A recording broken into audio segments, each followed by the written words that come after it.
Ithiel Marlowe had survived 3 border skirmishes, 2 winters of near starvation, and a fever that killed half his regiment.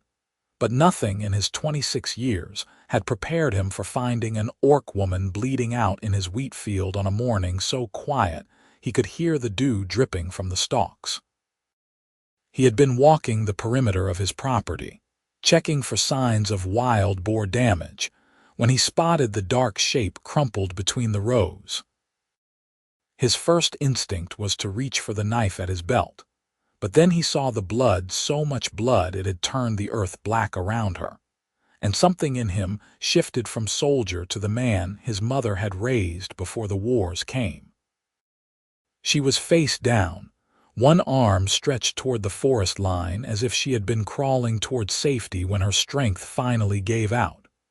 Her leather armor was torn across the back, and through the rents he could see deep gashes that looked like claw marks.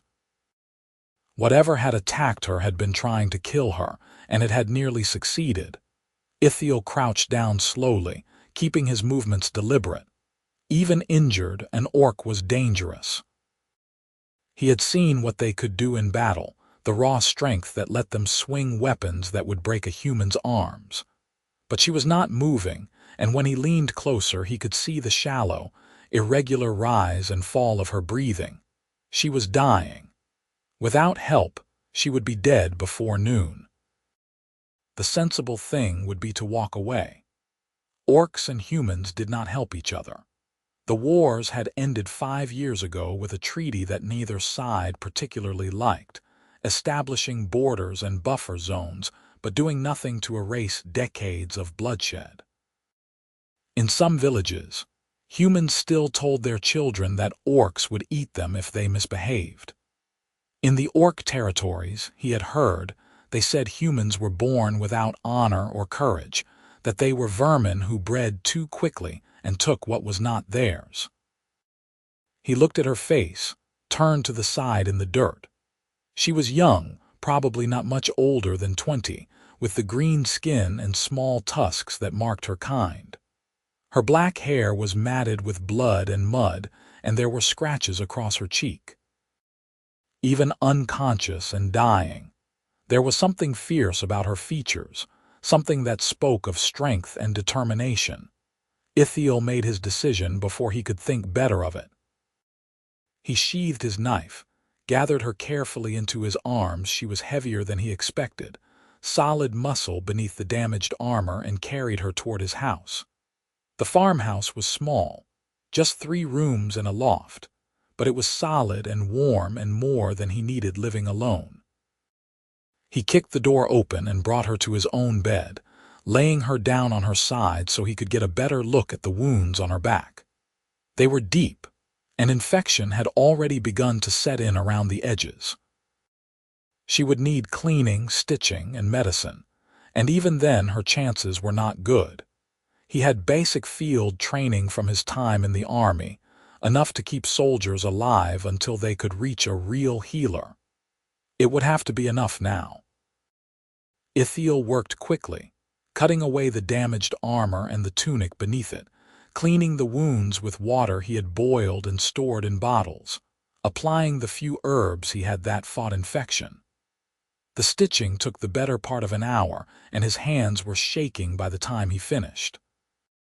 He bound the wounds with clean linen, covered her with his heaviest blanket, and then sat back in his chair to wait.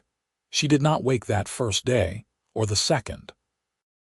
He changed her bandages, spooned water and thin broth into her mouth when she was conscious enough to swallow, and watched for signs that the fever was breaking. On the 3rd morning, when he came in from feeding the chickens, he found her eyes open and fixed on him with an intensity that made him freeze in the doorway. "You are human," she said. Her voice was rough, barely more than a whisper, but there was no mistaking the accusation in it. "I am," Ithiel said carefully. He stayed where he was, giving her space. "You were dying in my field. I brought you inside." She tried to sit up and immediately gasped in pain, falling back against the pillows. Her hand went to her bandaged back, fingers exploring the wrappings. You healed me. I tried to. The wounds were deep. You are not out of danger yet. Her eyes narrowed. Why? It was the question he had been asking himself for 3 days. Because leaving you to die seemed wrong. We are enemies. The war is over. The war is never over. She closed her eyes, and for a moment he thought she had lost consciousness again, but then she spoke. My name is Grishka. If I live, I owe you a life debt. You do not owe me anything. You do not understand our ways. Her eyes opened again, and there was something fierce and desperate in them. A life debt is sacred among my people. I cannot return to my clan until it is paid. I cannot die until it is paid. You have bound me to you, human, whether you meant to or not. Ithiel pulled the chair closer to the bed and sat down. What were you running from? Grishka was silent for a long time. When she finally spoke, her voice was barely audible. My clan leader. He wanted me as his mate. I refused. He does not accept refusal.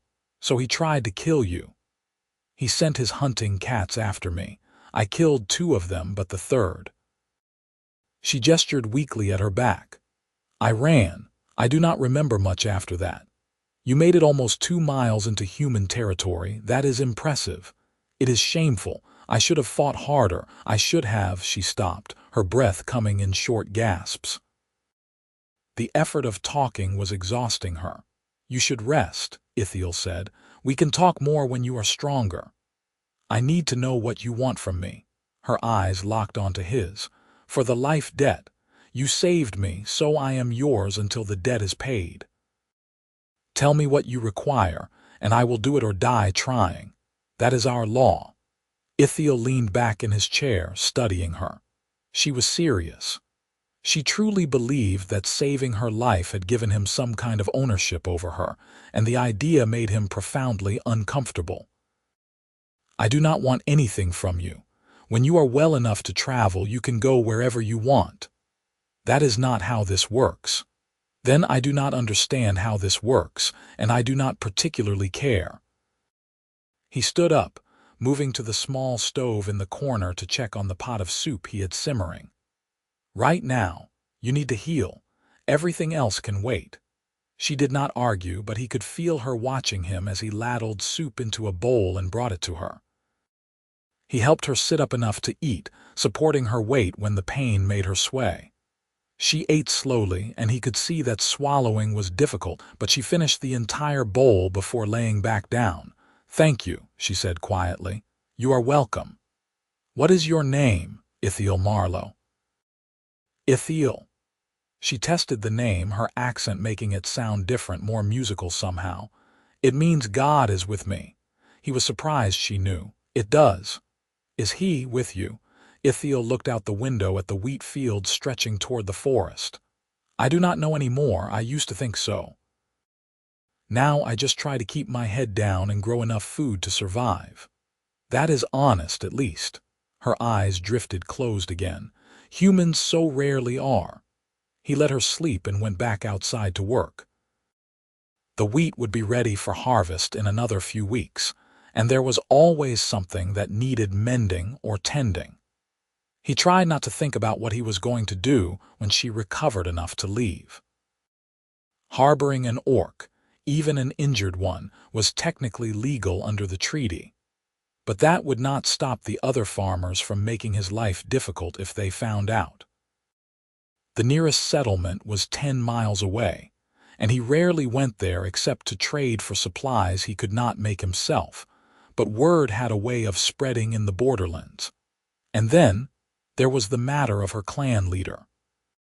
If he had sent hunting cats after her once, he might send them again or worse, come himself. Ithiel had no desire to face down an angry orc chieftain, especially not one who apparently thought a woman refusing him was grounds for murder. When he came back inside that evening, Grishka was awake again, and she had managed to prop herself up against the headboard. Her color was better, and her breathing did not seem as labored. The fever was breaking. You live alone, she observed. It was not a question. I do. No wife. No. No family, not anymore. They died during the war. Fever took my parents and my sister. He set down the bucket of water he had brought from the well. She was in a village that got caught in the fighting. Wrong place, wrong time. I am sorry." The words surprised him. Orcs were not known for their sympathy toward human losses. It was a long time ago. That does not make it hurt less. She shifted slightly, wincing. "I lost my mother in battle when I was 12, my father when I was 16. I still think of them every day." Ithiel found himself softening toward her despite his better judgment. The war took too much from everyone. "Yes." She was quiet for a moment, then asked, "Why do you stay here? In the borderlands, it is dangerous. It is mine. My father built this house with his own hands. I am not going to abandon it because there might be danger. There is danger everywhere." "That is true." She watched him as he busied himself preparing dinner. "You are not what I expected." "What did you expect? Humans always hate us. They look at us and see monsters. But you looked at me and saw someone who needed help. Maybe I am just a fool. Maybe." A hint of something that might have been amusement crossed her face. "But I do not think so." The days fell into a rhythm. Ithiel rose at dawn to tend the animals and the fields, came back to change Grishka's bandages and bring her food, worked through the afternoon, and returned in the evening to make sure she was comfortable. She healed faster than he expected, the infection receding and the wounds beginning to close. Within a week, she was able to sit up without help, and by the second week she was walking around the small house, testing her strength. He learned things about her during those long evenings when they talked to pass the time. She had 3 younger brothers who she had helped raise after their mother died. She was skilled with a bow and could track prey through any terrain. She loved thunderstorms and the smell of pine trees. She had a sharp sense of humor that caught him off guard, and she was not afraid to laugh at herself or at him. And he found himself watching her when he thought she was not looking, noticing the way her ears would twitch when she was amused, the way she moved with a fighter's grace even when injured.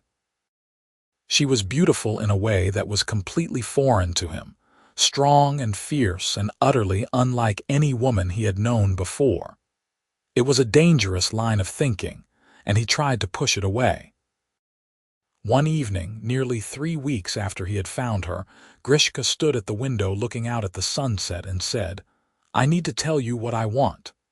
Ithiel looked up from the harness he was mending. "What you want for the life debt." She turned to face him, and there was something vulnerable in her expression that he had not seen before. "I have been thinking about it since I woke, about what I could do to repay you for saving my life. I told you you do not need to, please. Let me speak." She took a breath. "Among my people, there are different ways to fulfill a life debt. I could serve you for a year and a day. I could fight a battle in your name. I could give you gold or weapons or land if I had them." She paused. "Or I could offer you something else, something that would benefit us both." There was something in her tone that made his pulse quicken. "What are you suggesting? Marry me?" The harness fell from his hands. For a moment he could only stare at her, convinced he had misheard. "What? I know it sounds strange." She was speaking quickly now, the words tumbling over each other. "But think about it. I cannot go back to my clan. My clan leader will kill me if I return, and even if he did not, I would be dishonored for refusing him. I have no home now, but you need help with this farm. It is too much for one person, and you are alone. You need—" She gestured helplessly. "You need someone. Grishka, it would solve both our problems. I would have a place to live, a purpose. You would have a partner, someone to help you work the land. And the life debt would be fulfilled because I would be binding my life to yours. It is the strongest commitment one person can make to another." Ithiel stood up slowly, trying to process what she was saying. "What you are describing is illegal. The treaty specifically forbids interspecies marriages." only in the settled territories. Out here in the borderlands, there is no one to enforce it, and even if someone found out, the worst they could do is exile us. We are already exiled from our own communities. That is not the worst they could do, and you know it. He ran a hand through his hair, pacing. Grishka, people have been killed for less than this. Humans and orcs who showed too much kindness to each other, who tried to build bridges, they end up dead in ditches or worse. I know. Her voice was steady. But I am not asking you to die for me. I am asking you to live with me, to build something together that neither of us could have alone. Why? The question came out harsher than he intended. Why would you want that? You barely know me. She crossed the room to stand in front of him, and he was struck again by how tall she was, how her eyes were almost level with his. I know that you saved my life when it would have been easier and safer to let me die. I know that you have been kind to me every day since, never asking for anything in return. I know that you lost your family and you are still here, still fighting to make a life from this land. That tells me everything I need to know about who you are. And what about love? The word felt strange on his tongue. You are talking about marriage, but you do not love me. I do not love you. Something flickered in her eyes, disappointment maybe, or pain, but she lifted her chin. Love is not required for marriage among my people. Respect, partnership, loyalty, those are what matter. Love, if it comes, is a gift, but it is not the foundation. It is for humans. Is it? How many humans marry for land or gold or because their families arrange it? How many marry because it is expected, because they are lonely, because it is practical? She took a step closer. I am offering you honesty. I am offering you a partnership built on mutual need and respect. Maybe that is not romantic, but it is real. Ithiel looked at her, really looked at her, and saw the truth behind her words. She was not asking him to love her. She was asking him to give her a chance at life, at safety, at a future that did not involve running or hiding or dying at the hands of a man who could not accept rejection. And in return, she was offering him everything she had: her strength, her loyalty, her companionship. It was insane. It was dangerous. It broke laws and traditions and every social norm he had been raised with. But he had spent 5 years alone on this farm, working himself to exhaustion every day and collapsing into an empty bed every night. He had survived the war only to discover that survival was not the same as living. And now here was this fierce, proud orc woman offering him something he had not even realized he wanted: a partner, a reason to wake up that went beyond simple stubbornness. I need time to think about this, he said finally. Grishka nodded. Take the time you need. But Ithiel, I will not be able to stay much longer. My wounds are mostly healed. Soon I will be strong enough to travel, and I will have to decide where to go. If you say no, I understand. But I need an answer before I leave. She returned to the bed, and he went outside, walking until he reached the edge of his property where the wheat fields gave way to forest. The sun had set completely now, and the stars were coming out, hard bright points in the darkness. He thought about his parents, about what they would say if they were still alive. His mother would probably tell him to follow his heart. His father would want him to think practically, to consider the risks and benefits. But they were gone, and this was his life, his decision. He spent 3 days thinking about it, watching Grishka as she moved around the house, seeing how she had already begun to make small improvements, organizing his chaotic collection of tools, mending clothes he had been meaning to fix for months, cooking meals that were better than anything he could make himself. She was careful not to push him, giving him space, but he could feel her watching him too, waiting for an answer. On the morning of the 4th day, he woke early and found her already up, standing in the doorway looking out at the pre-dawn light. She had put her armor back on, repaired as best she could with the materials she had. She was preparing to leave. "Wait," he said. She turned, and he saw hope and fear warring in her expression. "If we do this," he said slowly, "we do it properly, not just as a business arrangement. If you are going to be my wife, then I want to try to make it real. I want to try to build something that matters. You are saying yes. I am saying yes." He crossed to her, and before he could second-guess himself, he took her hands in his. They were warm and strong, calloused from years of weapons training. "I do not know if I can give you the kind of love you might want someday, but I can promise you loyalty. I can promise you respect. And I can promise that I will never try to own you or control you the way your clan leader did. That is more than enough." Her voice was thick with emotion. "That is more than I ever hoped for.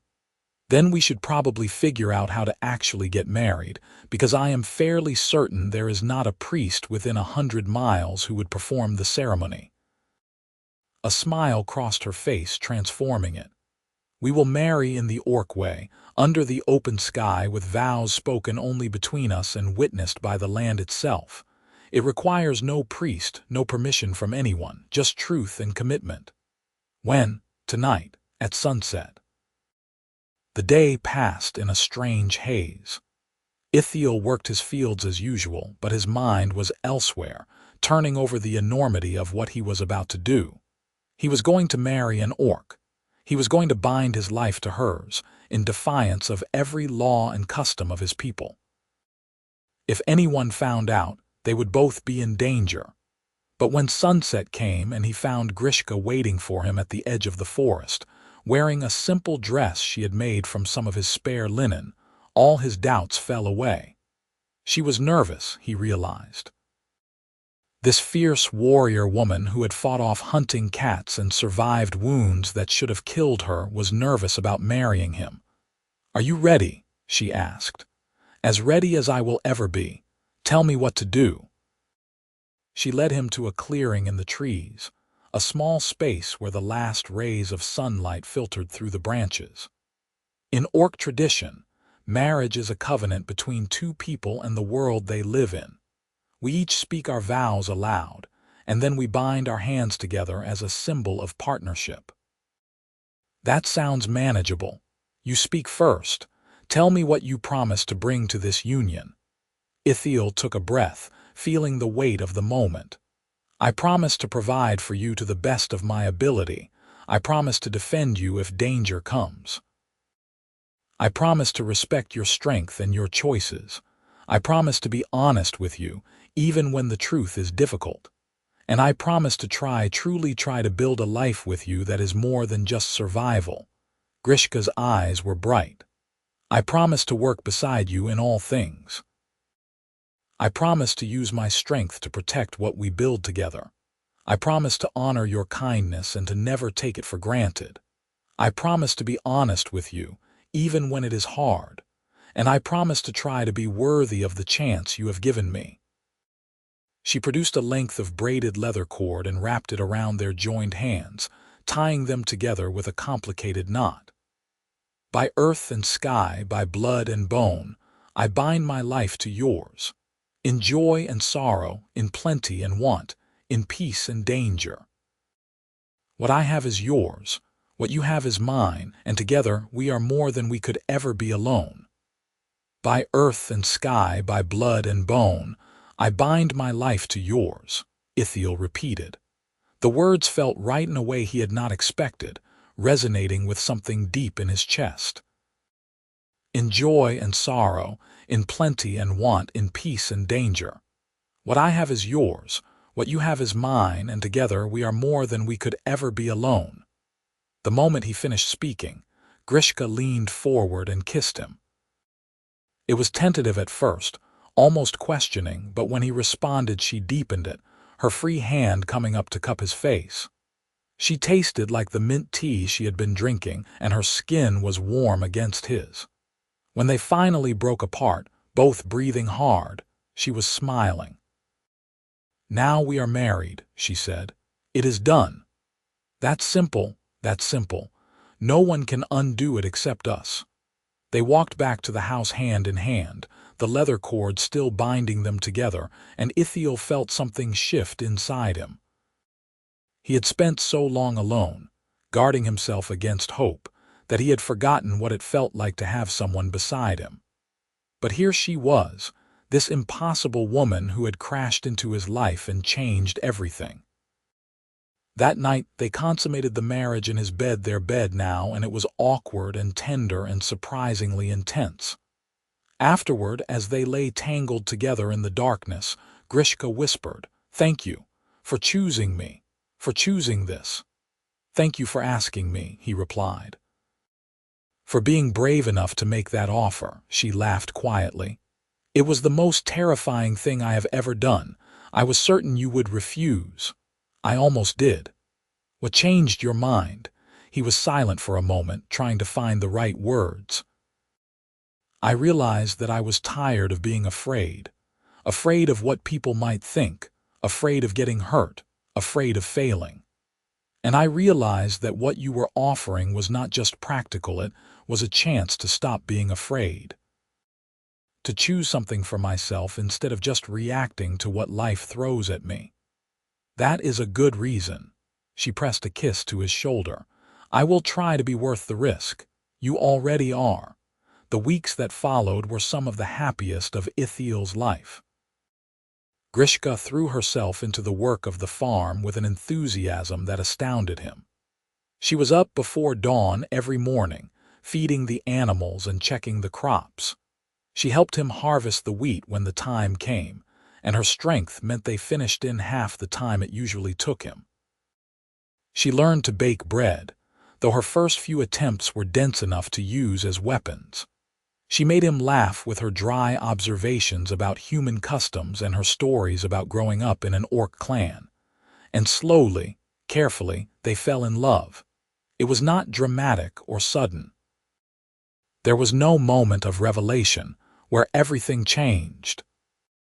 Instead, it was an accumulation of small things, the way she would bring him water when he had been working in the hot sun, the way he would make sure her favorite tea was always stocked, the way they moved around each other in the small house with an ease that came from paying attention. It was in the conversations that stretched late into the night, the shared laughter, the quiet comfort of sleeping beside someone who you knew would still be there in the morning.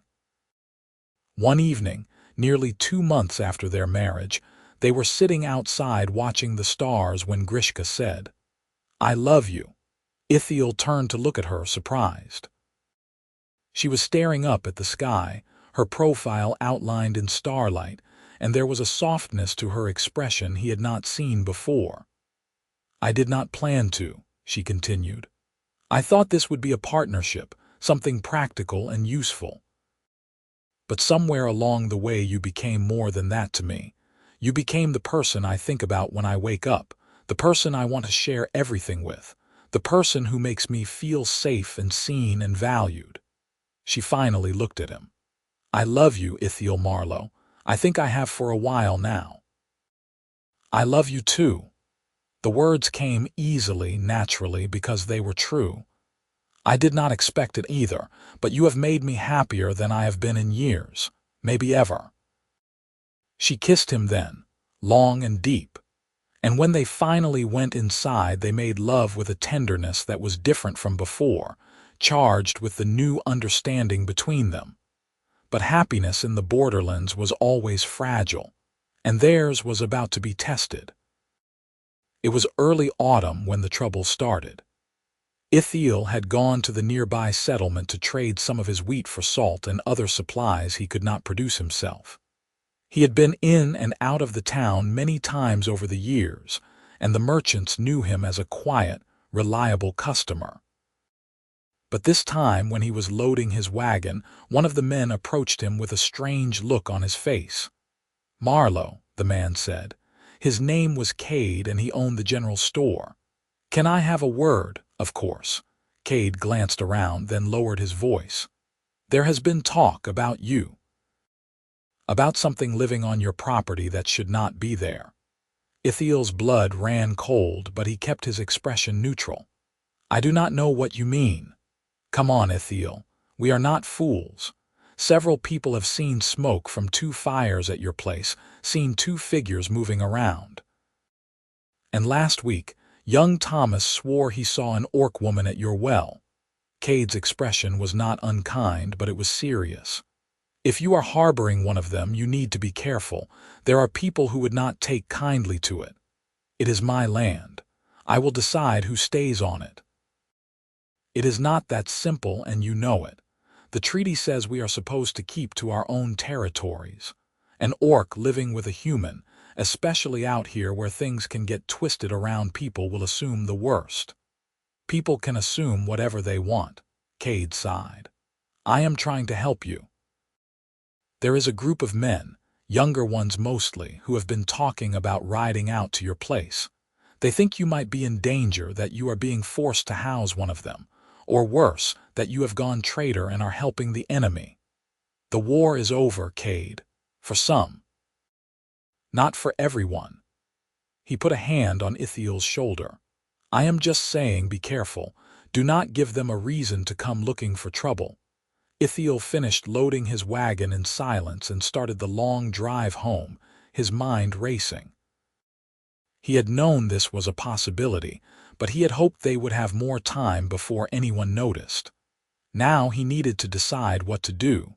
They could run, try to find somewhere more remote. They could stay and hope the trouble blew over, or they could prepare to defend themselves if it came to that. When he pulled up to the house, Grishka came out to help him unload, and she immediately saw that something was wrong. What happened? He told her about his conversation with Cade, and he watched her expression harden. I should leave, she said immediately. If I go, they will have no reason to bother you. No. Ithiel, no. He took her hands, forcing her to look at him. We are married. That means we face problems together. I am not sending you away because some angry fools do not like the choices I have made. They could hurt you. They could kill you. They could try, but I am not going to live my life in fear of what might happen. He pulled her close. We will be careful, we will be smart, but we are not running and we are not separating. She wrapped her arms around him tightly. You are the stubbornest man I have ever met. You married me. You are stuck with me now. They spent the next few days preparing. Ithiel cleaned and checked his weapons, and Grishka made a bow from wood she found in the forest, stringing it with practiced ease. They set up warning systems around the property, tripwires that would ring bells, places where they could watch the approach roads without being seen. It was exhausting and nerve-wracking, but it also brought them closer together, united in a common purpose. The attack came on a night 2 weeks later. Ithiel woke to the sound of one of the warning bells, and he was out of bed instantly, grabbing his sword. Grishka was already up, bow in hand, moving to the window. How many? He asked quietly. 6, maybe 7, on horseback. They are not trying to be quiet. They want us to know they are coming, trying to scare us. It is working. Despite the situation, he almost smiled. We have faced worse. You have faced worse. I am terrified. He moved to her side, looking out at the torches moving through the darkness toward his house. Stay inside. I will go talk to them. Absolutely not. We are in this together, remember. Before he could argue, she was moving toward the door. He followed, and they stepped out onto the porch together as the horsemen came to a stop in front of the house. In the torchlight, he could see their faces, young men, most of them, probably veterans from the war. The kind who had seen too much and had come home angry, looking for enemies to fight. Their leader was a man named Garrett, someone Ithiel recognized from town. He had lost a brother in the fighting. Marlowe, Garrett said. His voice was hard. We heard you have been keeping company with an orc, thought we should come see for ourselves. This is my property and she is my wife. You have no business here. A murmur went through the group at the word wife. Someone spat on the ground. Your wife. Garrett's face twisted. You married one of them. Are you insane? I am happy. That is more than most people can say. You are a traitor. Garrett's hand moved to his sword. Humans and orcs do not mix. The treaty forbids it. You are putting the entire region at risk with this perverted, careful. Grishka's voice cut through the night, cold and sharp. You may insult me all you wish, but you will not speak that way about my husband. Garrett's eyes fixed on her. It talks. How nice. Tell me, creature, did you enchant him? Use some kind of orc magic to make him think he wanted you. There is no magic, only choice. He chose me and I chose him. We are married under orc law and we intend to stay that way. Orc law means nothing here. And human law means nothing to me. She moved forward, positioning herself slightly in front of Ithiel. He understood what she was doing, using herself as a shield, offering herself as the target. It made his heart ache and his anger flare in equal measure. We are not here to debate law, one of the other men said. He was older, grizzled. We are here to solve a problem. The orc leaves tonight or we burn this place to the ground. With me in it, Ithiel asked, if that is what it takes to send a message. The man's face was implacable. We did not fight a war just to have our own people betray us by bedding the enemy. I did not betray anyone. I just chose to live my life. By disgracing yourself and everyone who died in the war. Ithiel felt Grishka tense beside him, and he put a hand on her arm, a silent request for patience. You want to talk about disgrace? Look at yourselves. You are threatening to murder a man and his wife because you are afraid of what it means if we can live in peace. You are so desperate to hold on to your hate that you will burn down everything good just to prove a point. We are protecting our people, Garrett said, but there was something uncertain in his voice now, a crack in the certainty. From what? From the possibility that the war does not have to define us forever. From the idea that maybe we can build something better. Ithiel took a step forward, his voice rising. I spent years fighting orcs. I lost my family to that war. And then I found one woman who needed help, and I made a choice to be something other than a soldier or a victim. I chose to be human in the best sense of that word. If you want to punish me for that, then you are no better than the people who started this war in the first place. There was a long silence. The horses shifted restlessly, and the torches flickered in the breeze. Ithiel could see the men looking at each other, uncertainty spreading through the group. Finally, the older man spoke again. Even if we believed you, even if we thought this was not some trick or trap, you have to see that you cannot stay here. People will not accept it. You will be a target for every angry fool with a grudge. Is that the life you want? It is the life I have, Ithiel said. And I would rather live it with her, facing whatever comes, than give up and run because you tell me to. Then you are a fool, maybe, but I am a fool who knows what he wants and is willing to fight for it. Garrett shook his head slowly. This is not over, Marlowe. We are leaving tonight because you are still one of us, and because you fought for this land same as we did. But if there is any trouble, any hint that you are bringing danger to the settlement, we will be back, and next time we will not be so understanding. There will not be any trouble from us. See that there is not. Garrett pulled his horse around, and the others followed. They rode off into the darkness, and Ithiel and Grishka stood on the porch watching until the last torch had disappeared. Then Grishka's legs gave out, and she sat down hard on the wooden planks. Ithiel crouched beside her, pulling her into his arms. You were amazing, he said. I was terrified. I thought they were going to kill us. They might have, but you stood your ground. What choice did I have? She laughed shakily. I was not going to let them hurt you. Same reason I was not going to let them take you. They sat there for a long time, holding each other as the adrenaline slowly faded. When they finally went back inside, neither of them could sleep. They lay in bed talking in quiet voices about what to do next, about whether they should leave, whether they should try to find other people like them, humans and orcs who had chosen love over law. "Maybe we start something," Grishka said. "Maybe we are the first, but we do not have to be the only ones. Maybe if we just keep living, keep being happy and visible, others will see that it is possible." "That is optimistic. You married an orc. You do not get to lecture me about being unrealistic." He laughed and kissed her forehead. "Fair point. I mean it, though. I do not want to spend the rest of my life hiding. I want to live in the open as your wife without apology, even if it is hard, even if it is dangerous." Then that is what we will do.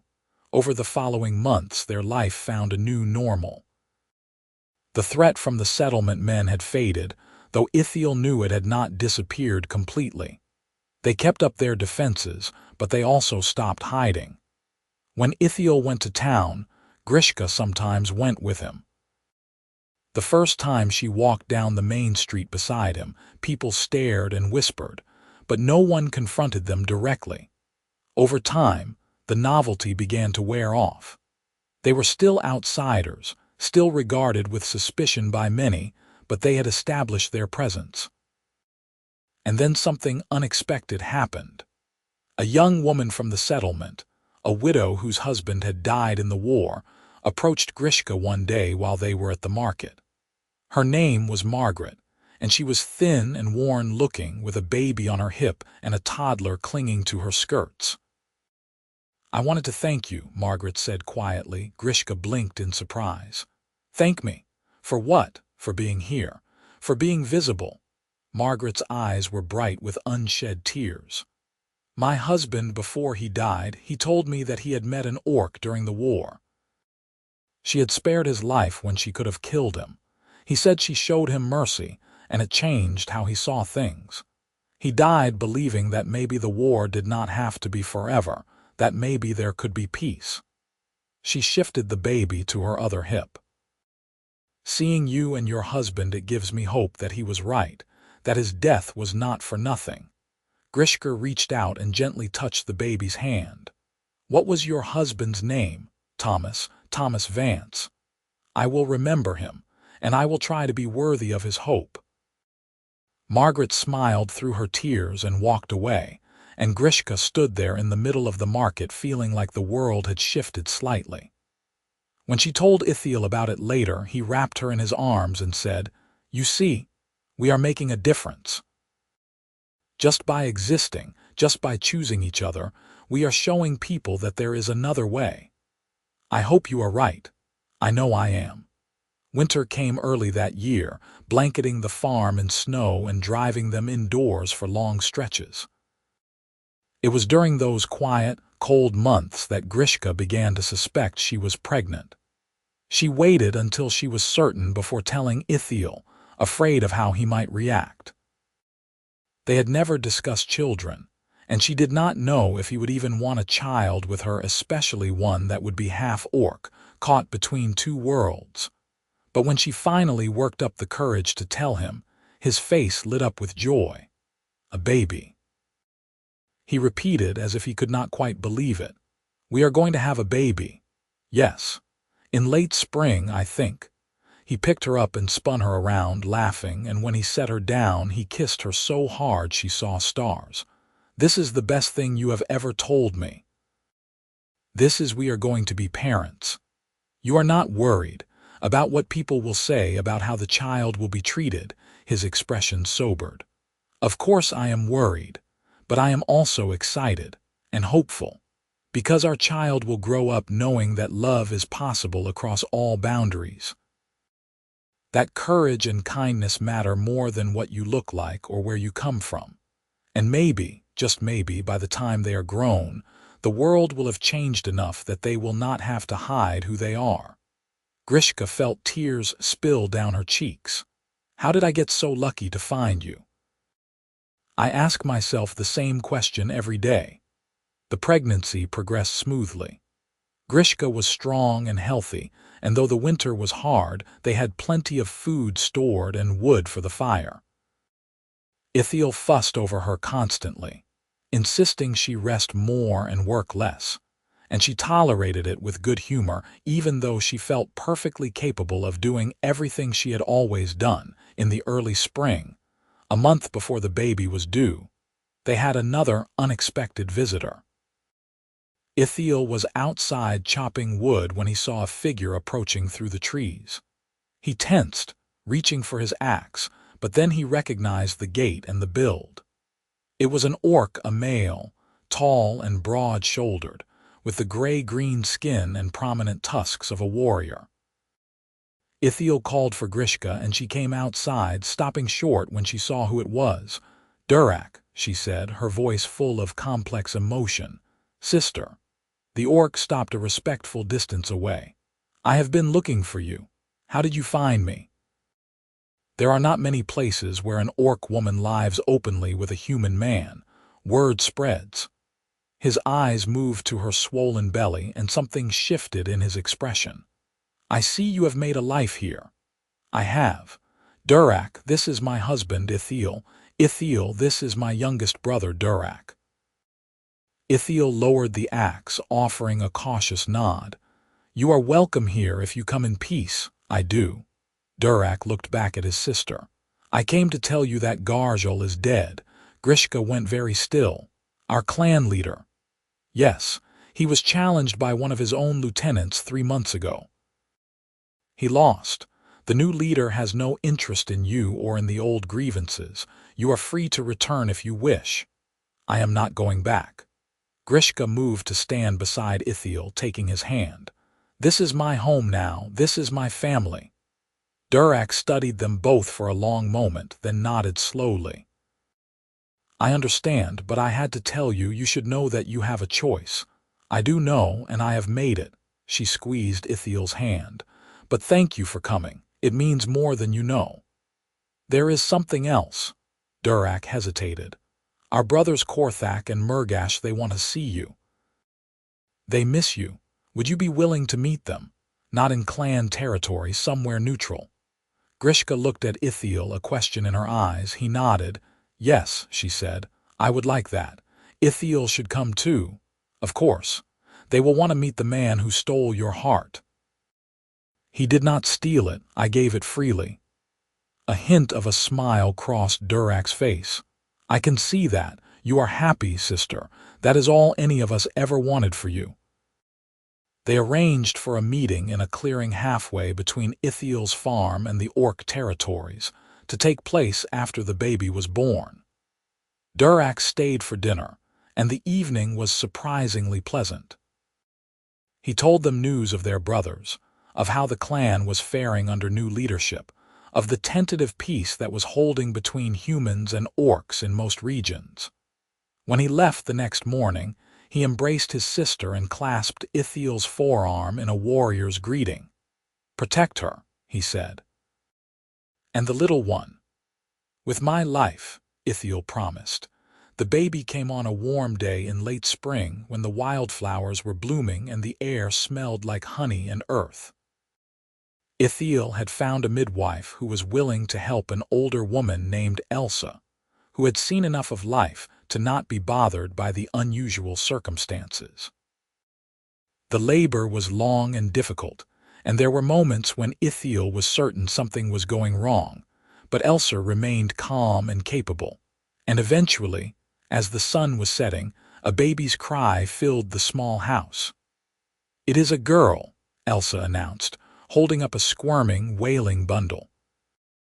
"And she is perfect." Ithiel looked down at his daughter and felt his entire world reorganize itself around her. She had green-tinged skin, softer than her mother's, and tiny pointed ears. Her eyes were dark and bright, and when she grabbed his finger with her small hand, the grip was surprisingly strong. "Hello," he whispered. "Hello, little one." Grishka was exhausted but smiling, and when Elsa placed the baby in her arms, she began to cry. "She is beautiful," Grishka said. "She is perfect. Ithiel, we made a person." "We did." He sat on the edge of the bed, wrapping his arms around both of them. What should we name her? They had discussed names during the pregnancy, trying to find something that would honor both their heritages. Grishka had suggested Mira, a name that worked in both human and orc languages. Mira, Ithiel said, testing it. Mira Marlowe. Mira, Grishka agreed. Our daughter. The weeks after Mira's birth were a blur of sleepless nights and endless wonder. Ithiel had never felt anything like the fierce protective love that flooded through him every time he looked at his daughter. She was a bridge between two worlds, living proof that the boundaries people drew were arbitrary and could be crossed. When Mira was 6 weeks old, they took her to meet Grishka's brothers. The meeting was emotional and chaotic, with Korthak and Murgash both trying to hold the baby at the same time and arguing about who she looked like more. Watching his wife laugh with her brothers, seeing her family come together around their daughter, Ithiel felt a sense of rightness that went bone deep. "You have done well, human," Korthak said to him at one point. He was the oldest of Grishka's brothers, a scarred veteran with kind eyes. "You have made our sister happy, and you have given us a niece. That is more than we could have hoped for." "She has made me happier than I ever thought possible," Ithiel replied. "Then we are glad she found you." As summer turned to autumn and then back to winter, their life continued to evolve. Other people began to approach them, some curious, some hostile, some cautiously hopeful. There was a young man who had fallen in love with an orc woman he met while trading and wanted advice on how to approach her. There was an older couple whose son had married an orc and been disowned by his family, seeking reassurance that they were not alone.